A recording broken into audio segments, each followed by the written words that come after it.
નમસ્કાર વિદ્યાર્થી મિત્રો, હું છું ડીએ પંપાણિયા અને આપ નિહાળી રહ્યા છો મારી channel D A Pampaniya online education YouTube ચેનલમાં. મિત્રો, સમાજશાસ્ત્ર ધોરણ 12 અને પ્રકરણ નંબર આપણું 8મું છે, ભારતમાં પંચાયતી રાજ. આ પંચાયતી રાજની અંદર વિદ્યાર્થીઓને પંચાયતી રાજ, ગ્રામ પંચાયત, તાલુકા પંચાયત અને જિલ્લા પંચાયત કઈ રીતેનું માળખું અને કાર્ય હોય છે એ અંગેની આજે વિગતવાર રજૂઆત અમે ગ્રામ પંચાયતની ગઈ વખતે જે ડેમોન્સ્ટ્રેશન કરી નાખી, જે ગ્રામ પંચાયતની ચૂંટણી ક્લાસની અંદર કરવામાં આવી હતી, આ વર્ષના વિદ્યાર્થીઓને અમારી બાજુમાં જ આવેલી તાલુકા પંચાયત કચેરી છે, તો તાલુકા પંચાયત કચેરીની અંદર તાલુકા પંચાયતના પ્રમુખ, તાલુકા વિકાસ અધિકારી, એની વિવિધ સમિતિઓ, આ સમિતિઓ કઈ રીતે કાર્યરત છે, કઈ રીતે શું કાર્ય કરે છે, છેવાડાના ગામ સુધી વિકાસના કાર્યો તાલુકા વિકાસ અધિકારી કઈ રીતે લઈ જાય છે, તે અંગે માર્ગદર્શન માટે આજે અમે તાલુકા પંચાયતની કચેરીની મુલાકાતે આવ્યા છે. તો સૌ વિદ્યાર્થીઓ અને જે યુટ્યુબ ચેનલ સાથે જોડાયેલા મિત્રોને આ કાર્ય અને કઈ રીતેની કાર્ય પ્રણાલી થાય છે એ અંગેની વિગતો આ વિડીયોની અંદર બતાવવામાં આવી છે. આભાર, ધન્યવાદ.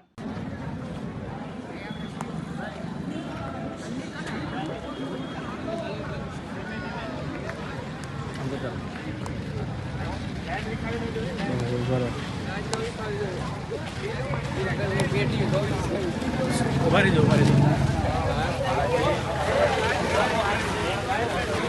આગળ કરાય.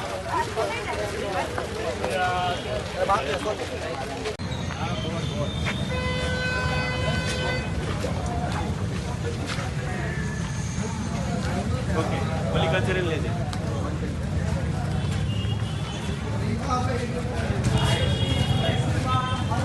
આયો બજાવ લાઈન. હેલો, બંધ થઈ ગયું તું હે? બંધ અહીંથી થાય અને અહીંથી જ થાય. આપણે ભણી ગયા કે જે વિવિધ સમિતિઓ છે, તમને ખ્યાલ છે કે કારોબારી ચેરમેન હોય છે, એક શિક્ષણ સમિતિ હોય છે, પછી બાંધકામ સમિતિ હોય છે, એવી અલગ અલગ પ્રકારની સમિતિની ઓફિસોની અંદર કઈ રીતે કાર્ય કરે છે એ આપણે નાયબ તાલુકા વિકાસ અધિકારી આપણને માર્ગદર્શન આપશે અને આપણે એ પ્રમાણે આગળની કાર્યવાહી જોતા જઈએ. તો લાઈનમાં બધા હોય પછી આપણે તાલુકા વિકાસ અધિકારી સાહેબ છે, બરાબર માટેની કચેરી છે, જ્યાં આપણે 70 ગામના જે ગ્રામજનો છે એના બે ભાગ પડે છે. એક ભાગ છે એમાંથી 35 ગામ છે મામલતદાર કચેરીમાં આવક જાતિના દાખલા નીકળે છે, બાકીના 35 ગામ છે એ અહીંયા નીકળે છે. આ આપણી જેની અંદર અમારું મહેકમ આવતું હોય છે, રજિસ્ટ્રી આવતી હોય છે, મહેસૂલ આવતું હોય છે, તેમજ એડીએમ આવતું હોય છે, આપતકાલીન માટેના મહેસૂલના ટેબલો આવતા હોય છે, અને આ વહીવટીના વડા મદદનીશ તાલુકા વિકાસ અધિકારી એટલે કે હું આવતો હોઉં છું. એવી જ રીતે આ બાજુનો રૂમ જે છે એ આપણો ઈ-ગ્રામ શાખા છે, જ્યાં આ 72 ગામના જે વીસી છે જે એને હેન્ડલ કરવા માટેની ઈ-ગ્રામ શાખા ઊભી કરવામાં આવતી હોય છે, તેમજ ઓનલાઈન પ્રોજેક્ટો જે આવતા હોય છે, જે ગ્રામ્ય લેવલે આપણે માર્ગદર્શન પૂરું પાડવાનું થતું હોય છે, જે એના 3 ટીએલઈ છે. એ ટીએલઈનું રીતે આપણે માર્ગદર્શન લેશું અને એ પણ આપણે આગળ હાલશું. તો હવે આપણે પંચાયત શાખા બાજુ જઈએ. આવો આપણે પંચાયતની અંદર 3 મેન સમિતિ રહેતી હોય છે. સામાન્ય સભા માટેની સાધારણ સમિતિ, કારોબારી સમિતિ અને સામાજિક ન્યાય સમિતિ. આ 3 સમિતિઓ કાયદેસર દરેક તાલુકા પંચાયતની અંદર આ સમિતિઓ નિભાવવાની રહેતી હોય છે. જેના અધ્યક્ષ તરીકે સાધારણ સભાના અધ્યક્ષ તરીકે પ્રમુખ આવતા હોય, એવી જ રીતે કારોબારી સમિતિના અધ્યક્ષ તરીકે કારોબારી ચેરમેન આવતા હોય, અને સામાજિક ન્યાય અધિકારીતા સમિતિ માટે સામાજિક ન્યાય સમિતિના ચેરમેન આવતા હોય. એ પૈકી અહીંયા અત્યારે 3 બેસે છે, અને આગળ એક ચેમ્બર છે જ્યાં સામાજિક ન્યાય સમિતિના ચેરમેન બેસે છે. આગળ હાલો. આ તાલુકા શાખા છે અને ખેતીવાડી, સહકાર અને આંકડા.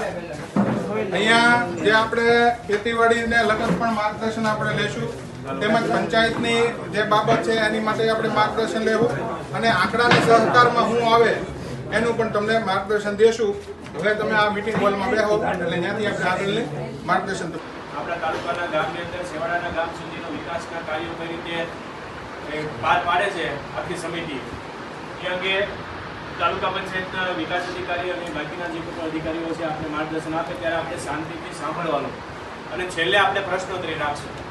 તમને જે મૂંઝવતા પ્રશ્નો હોય એનું આપણે છેલ્લે માર્ગદર્શન મેળવશું.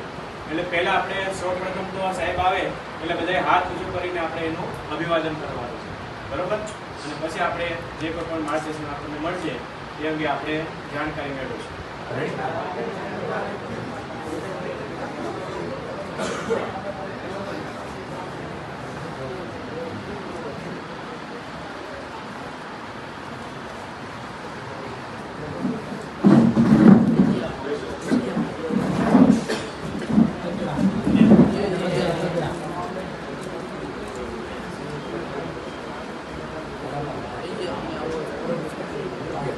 તગડા બધાય તગડા બધાય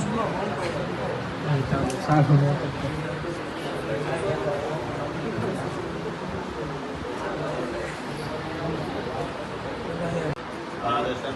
સૌને નમસ્કાર. શ્રી જે.એસ. સંઘવી હાઈસ્કૂલ રાજુલાથી અમારા 12મા ધોરણના વિદ્યાર્થીઓ આજરોજ અમારી બાજુમાં જ આવેલ તાલુકા પંચાયત કચેરીની અંદર અમારે 12મા ધોરણની અંદર સમાજશાસ્ત્રનો એક પાઠ આવે છે પંચાયતી રાજ. અને પંચાયતી રાજનું ત્રિસ્તરીય માળખું કે જે નીચે ગ્રામ પંચાયત, તાલુકા પંચાયત અને જિલ્લા પંચાયત. તો ગ્રામ પંચાયતની ચૂંટણી પ્રક્રિયા કઈ રીતે હોય છે અમે ક્લાસની અંદર ડેમો કરીને વિદ્યાર્થીઓને આખું માર્ગદર્શન આપેલું.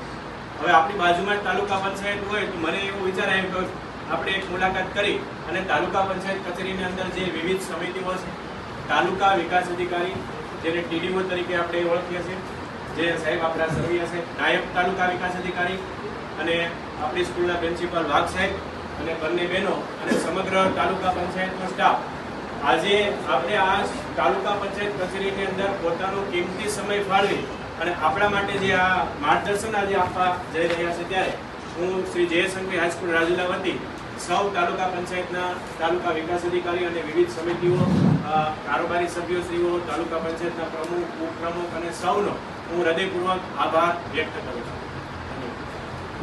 ખૂબ ખૂબ આભાર સાહેબ. આમ તો આ કોઈ સેમિનાર કે કોઈ તાલીમનું સેશન નથી. તમારી જેમ હું એક બાળકથી જ અહીંયા નીચે બેઠેલોમાંથી એક અહીંયા સુધી પહોંચ્યો છું. જ્યારે આ પંચાયતી રાજ જ્યારે ભણવામાં આવી રહ્યું છે અને એનો હરખ અમને એ પણ છે કે તમે તાલુકા પંચાયત, જિલ્લા પંચાયત ને ગ્રામ્ય સ્તરેથી આવો જ છો અને આ જ્યારે તમારે પાઠ ભણવામાં આવ્યો છે અને એની તક અમને સમજાવવા માટેની જ્યારે મળી છે તે અમે પણ એક અહોભાગ્ય સમજીએ છીએ કે આપની વચ્ચે ઊભા રહી અને અમારે આ વાત કરવાની આવી છે. ત્યારે હું પ્રથમ મારો પરિચય આપી દઈશ. હું રાજુલા તાલુકા પંચાયતની અંદર મદદનીશ તાલુકા વિકાસ અધિકારી અશ્વિન દાણીદરિયા મારું નામ છે. મારી બાજુમાં તાલુકા વિકાસ અધિકારી સાહેબ સરવૈયા સાહેબ છે. પ્રથમ તો તાલુકા વિકાસ અધિકારીની નીચે જે આખો સ્ટાફ નિયંત્રણમાં આવે છે તે છે તાલુકા પંચાયતનો સ્ટાફ. તેમજ આપણા કુલ 72 ગામ, 70 ગ્રામ પંચાયત અને 70 ગ્રામ પંચાયત તળેના 42 તલાટીઓના નેજા તળે આ તાલુકા પંચાયત હાલે છે, જેના પાયાના પથ્થર છે એ તલાટી કહેવાતા હોય છે. 3 સ્તરીય આ પંચાયતી રાજની અંદર પહેલું પાયાનું પથ્થર એને તમે ગ્રામ પંચાયત કહી શકો.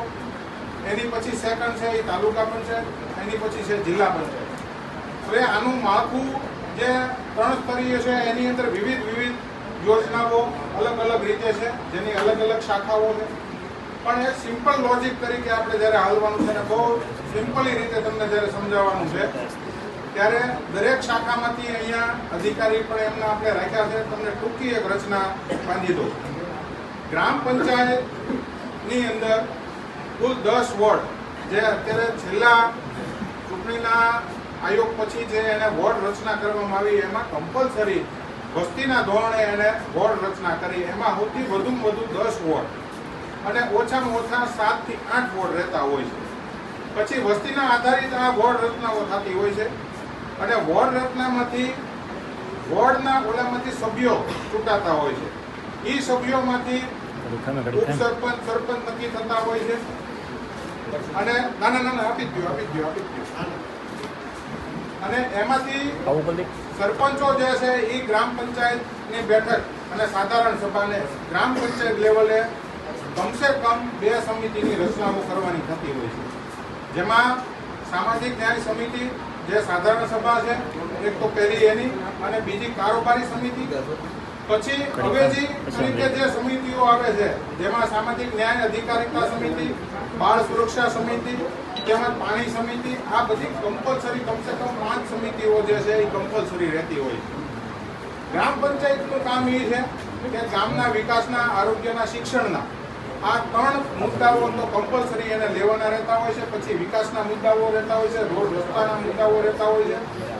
એવી જ રીતે ગામ સુખાકારી માટે તમે હું ન કરી શકો અને શાળાની અંદર શાળાનું શૈક્ષણિક કાર્ય અટેન્શન અહીંયા રહેવું જોઈએ.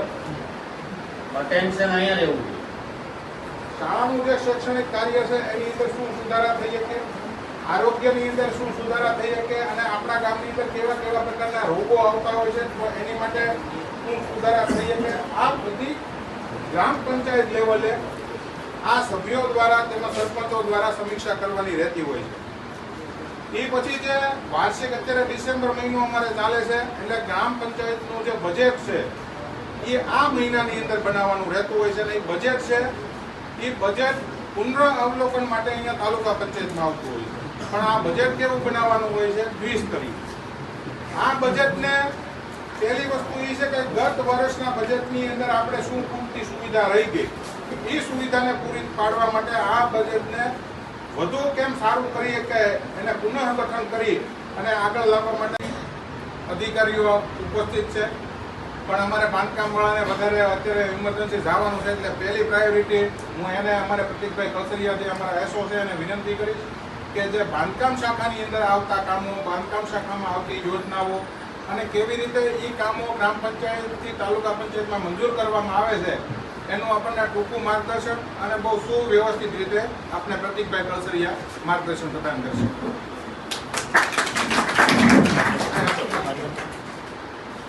કેમ છો બધા? મારું નામ પ્રતિક કલસરિયા છે. હું તાલુકા પંચાયત રાજુલા બાંધકામ શાખામાં ટેકનિકલ આસિસ્ટન્ટ તરીકે ફરજ બજાવું છું.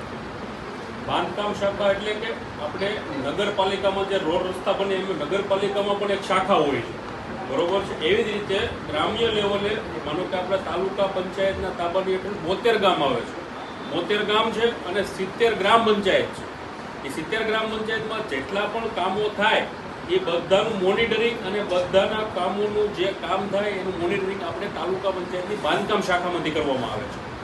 બાંધકામ શાખામાંથી આપણે કોઈ પણ કામ કરીએ છીએ તેનું આપણે પ્લાન એસ્ટિમેટ બનાવીએ છીએ, સ્થળ ઉપર કામો કરાવીએ છીએ, ત્યારબાદ એમનું મેઝરમેન્ટ બુક ત્યાં જે સ્થળ ઉપર જઈ એમને એનું મેઝરમેન્ટ બુક એટલે કે આપણે ત્યાંથી એનું માપવામાં આવે છે.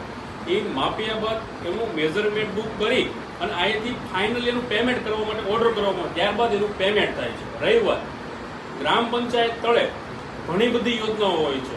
માનો કે આપણે ગ્રામ પંચાયતથી 15મું નાણાં પંચ ગ્રામ્ય કક્ષા આવે છે, તાલુકા કક્ષા આવે છે, જિલ્લા કક્ષા આવે છે. આ બધી જ યોજના સરકારી આપણે કેન્દ્ર સરકારની યોજના છે.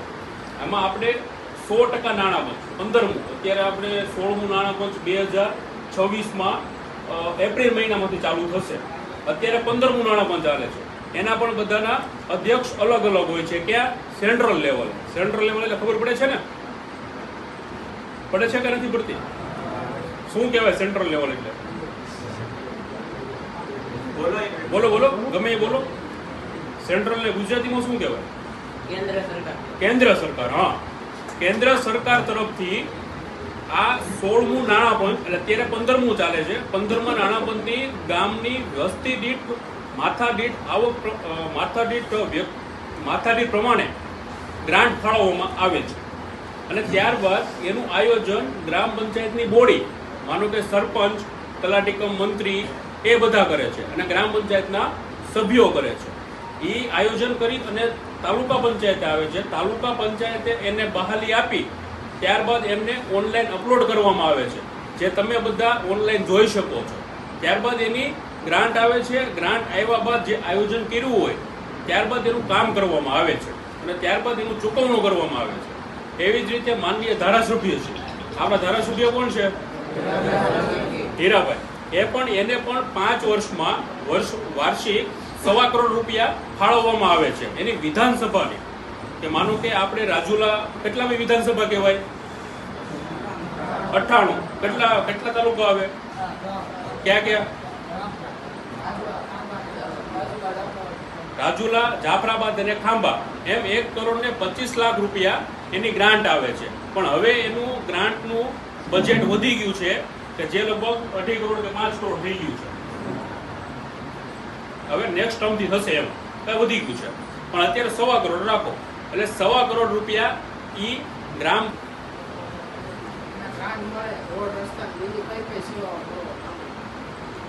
ગામમાં છે ને રોડ રસ્તાની તો ગ્રાન્ટ આવે છે, પણ જે સેવાઓ હોય ને કરવાની એ તલાટી કમ મંત્રી એમાં તો ઘણા બધી યોજનાઓ આવે છે.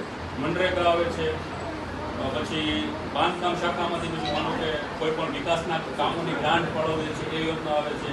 પછી કોઈ પણ વેરો ઉઘરાવે છે. ખાસ કરીને તમે કેટલો વેરો આપો છો અને ગ્રામ પંચાયત તમને શું સવલત આપે છે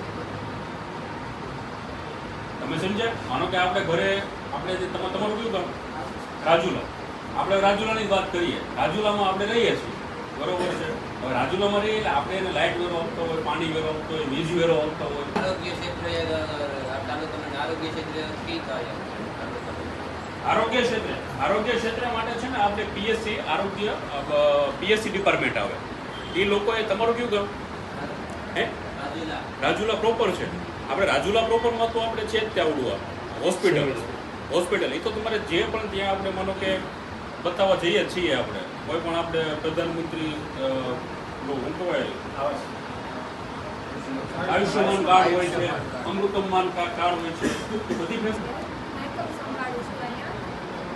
મેકઅપની કામગીરી જોઈએ તો એ તમે જ્યારથી તમને નિમણૂક મળે ત્યારથી તમારું શરૂઆત થાય નોકરીની, ત્યારથી લઈને તમારી નોકરી પૂરી થાય 58 વર્ષ નિયત વર્ષ પૂરા તમારા થાય ત્યાં સુધી તમારું જે કંઈ રેકોર્ડ, તમે જે કામગીરી કરી છે, તમે જે રજાઓ ભોગવી છે, તમે જે પગાર લીધો છે એ તમામ વર્ષ તમારી સેવા પોથીમાં એની નોંધ થાય છે. એ મહેકમમાંથી થાય છે. પછી સમગ્ર નોકરી દરમિયાન તમે જે કંઈ પણ કામગીરી તમારી હોય છે, પગાર રિલેટેડ પણ ઘણી કામગીરી હોય છે. દર વર્ષે ઇન્ક્રીમેન્ટ આપવાના હોય છે. પછી કોઈને 10, 20, 30 અત્યારે ઉદ્યોગમાં ચાલે છે તો એ વર્ષ નિયત વર્ષ પૂરા થાય એટલે તમારા પગારમાં ગ્રેડેશન આવે છે. અને પછી જ્યારે તમે નિવૃત્ત થાવ ત્યારે પેન્શન કેસ બનાવવાના હોય છે. એ તમામ કામગીરી મહેકમ શાખામાં આવે છે.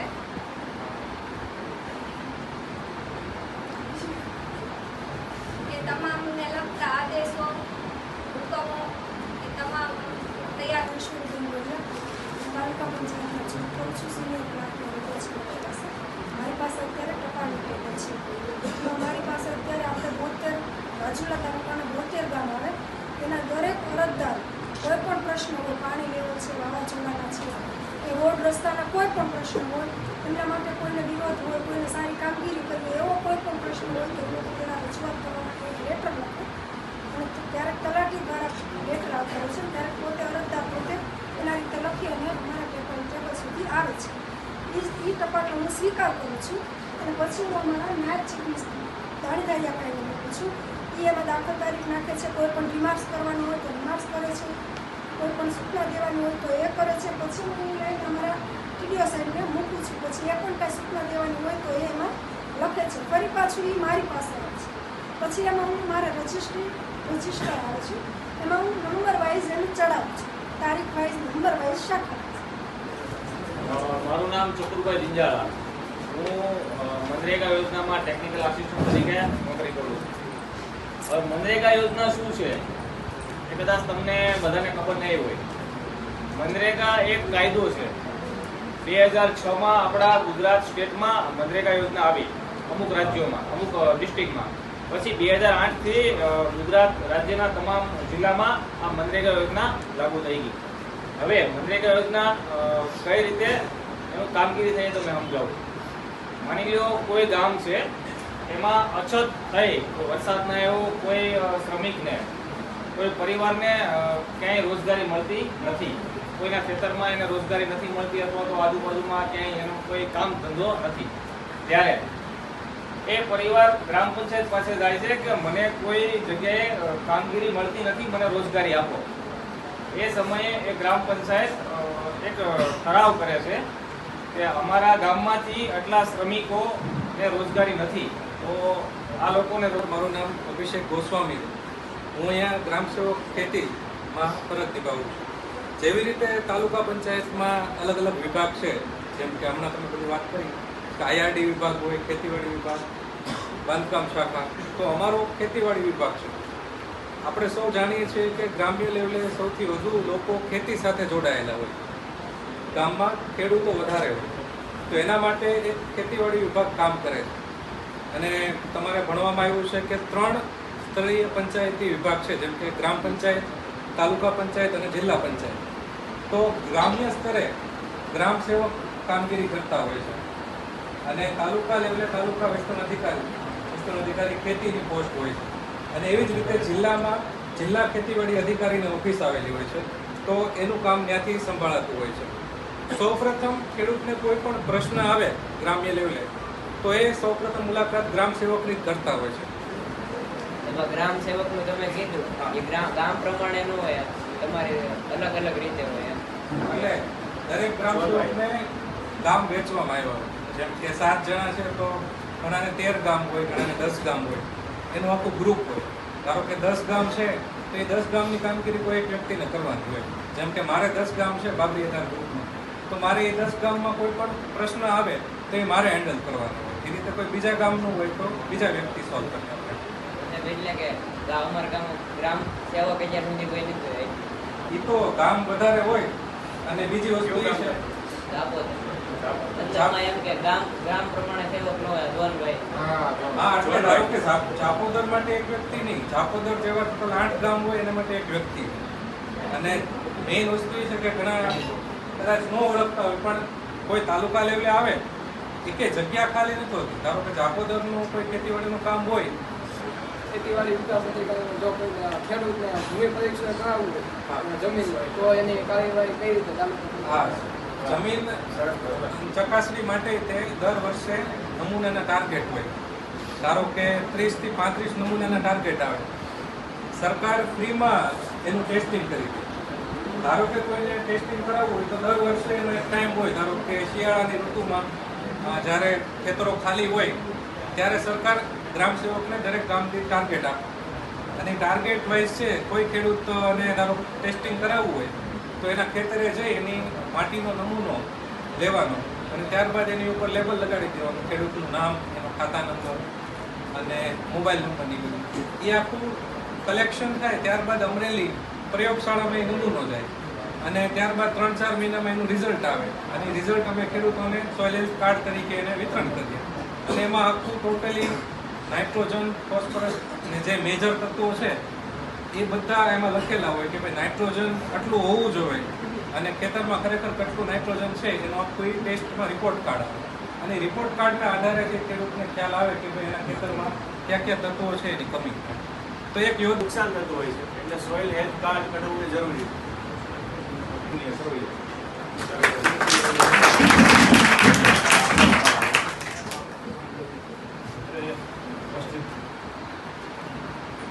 આપ સર્વે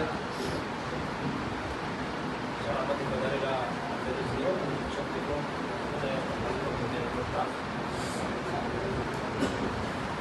પંચાયતી રાજ તમારા લોકોના અભ્યાસક્રમમાં સરકારશ્રી દ્વારા દાખલ થયેલું છે અને એને સમજવા માટે જ્યારે આટલું સરસ મજાનું આયોજન કરી અને તમારા સાહેબ અહીંયા તમે બધાને લાવ્યા છે અને આટલું સરસ મજાનું તમને બધાને તમારા અલગ અલગ વિભાગના અધિકારીશ્રીઓ દ્વારા માર્ગદર્શન આપવામાં આવ્યું.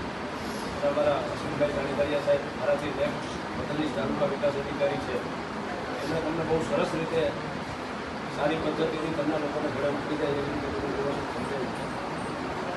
તાલુકા પંચાયતનું તંત્ર છે એ ત્રિસ્તરીય સરકારશ્રીનું જે માળખું છે પંચાયત એમાં વચ્ચેના ભાગ આવ્યો છે. ગ્રામ પંચાયત, તાલુકા પંચાયત અને જિલ્લા પંચાયત. કેન્દ્ર સરકાર અને ગુજરાત સરકાર એની કોઈ પણ પ્રકારની યોજનાઓ હોય કે જે સરકારશ્રી દ્વારા ગ્રામ્ય કક્ષાના લાભ મેળવવા પાત્ર થતા લાભાર્થીઓ સુધી જે યોજનાઓ પહોંચાડવાની હોય એ બધી યોજનાઓની અમલવારી ત્રિસ્તરીય પંચાયતી રાજમાં કેન્દ્ર સરકાર અને ગુજરાત સરકારમાંથી પહેલાં જિલ્લા પંચાયત લેવલે અમલમાં મૂકવા માટે આવતી હોય છે. ત્યાંથી પછી અમને તાલુકા પંચાયતને આ જવાબદારી આપવામાં હોય છે અને તાલુકા પંચાયત કક્ષાએથી ગ્રામ્ય કક્ષાએ લાભ મેળવવા પાત્ર લાભાર્થીઓ તે યોજનાનો લાભ મળે એના માટે ગ્રામ્ય સ્તરેથી કામ કરતું હોય છે. આવી રીતે ત્રિસ્તરીય પંચાયતી રાજ છે તે પંચાયતી રાજનો એક મહત્વનો રોલ છે. એમાં આ પદ્ધતિથી કામ થતું હોય છે. ખાસ કરીને મોટાભાગનું બધું મારી અગાઉના વક્તાઓએ બધું કહી દીધું છે એટલે વિશેષ કંઈ કહેવા જેવું નથી. પણ જ્યારે તાલુકા વિકાસ અધિકારી તરીકે અમારે જે અહીંથી ફરજો બજાવવાની છે, રાજુલા તાલુકાની વાત કરીએ તો 72 ગામ છે. 72 ગામમાં કોઈ પણ કક્ષાએ તાલુકા પંચાયત તમારે ફરજ બજાવો છો ત્યાં તમારે મતલબ તમે કઈ રીતે અભ્યાસ કરો, કઈ રીતે પરીક્ષા કઈ રીતે તમે ફરજ બજાવો છો? તાલુકા વિકાસ અધિકારી બનવા માટે કઈ એવું છે? ના બરાબર છે. ખૂબ સારો પ્રશ્ન કર્યો ભાઈ. તાલુકા વિકાસ અધિકારી તરીકે અત્યારના સરકારશ્રીના પ્રવર્તમાન નિયમ અનુસાર કોઈ પણ કક્ષાની કોલેજ પૂર્ણ કરવી પહેલાં જરૂરી છે. ગ્રેજ્યુએશન જરૂરી છે. ગ્રેજ્યુએશન કર્યા પછી સરકારની જીપીએસસીની એક એક્ઝામ તમારે આપવી પડે. જીપીએસસીની એક્ઝામ એવી છે કે એના માટે તમારે સતત તૈયારી કરવી પડે. જીપીએસસીની એક્ઝામ તમે આપો એટલે એમાં તમારું જે મેરિટ આવે ને એના અનુસંધાનમાં વર્ગ 1 અને વર્ગ 2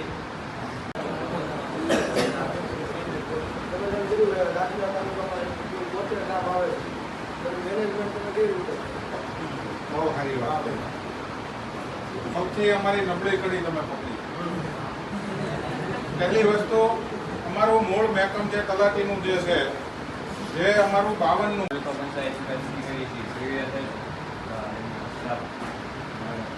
પંચાયતમાં જે વિવિધ પ્રકારની સારી સમિતિઓ હોય છે એના વિશે માહિતી મેળવી. ધોરણ 12માં આવતા સમાજશાસ્ત્રના ચેપ્ટર 8 પંચાયતી રાજ વિશે ત્રિસ્તરીય માળખામાં પંચાયતી રાજ વિશે માહિતી મેળવી. એમાં અનેક પ્રકારની સમિતિઓ છે, બાંધકામ સમિતિ વગેરે.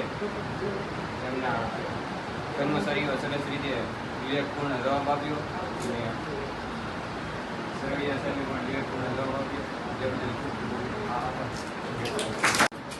ખૂબ સરસ મજાનો લગભગ 1.5 કલાક જેવો કાર્યક્રમ આપણે તાલુકા પંચાયતની મુલાકાત સફળ રહ્યો છે અને સફળતાનો શ્રેય સમગ્ર છે સમગ્ર તાલુકા પંચાયતના જે અધિકારીઓ છે, ખાસ કરીને ટીડીઓ સાહેબ અને નાયબ ટીડીઓ સાહેબ અને બાકીના જે આપણે સમિતિની અંદર જે માર્ગદર્શન આપ્યું છે એમાંથી આપણે ઘણું બધું નોલેજ, હું પણ ઘણું બધું જાણ્યું છે, તમે પણ ઘણું બધું જાણ્યું કે ખરેખર આપણે જે ગ્રામ વિકાસ અધિકારી હોય, બાંધકામ સમિતિ હોય, આપણી શિક્ષણ શાખા હોય, મહેકમ હોય, કૃષિ હોય કે વગેરે કે પંચાયતના જે નિયમો છે આ અંગે ઘણું બધું માર્ગદર્શન આપણે આજે મેળવ્યું છે. અમને સાહેબ આવી અપેક્ષા નથી કે આટલું બધું નોલેજ અમારે તાલુકા પંચાયતમાંથી મળશે. અમે ફક્ત એવી જ અપેક્ષા એ હતી કે ભાઈ આપણે કચેરીઓ છે એ જોઈએ, તાલુકા વિકાસ અધિકારી કઈ રીતે કામગીરી કરે છે, પણ વિસ્તારપૂર્વકની તમે જે માર્ગદર્શન આપ્યું છે એ બદલ ફરી સંઘવી શાળા વતી હું ડીએમ પણ આપ સૌનો આભાર માનું છું.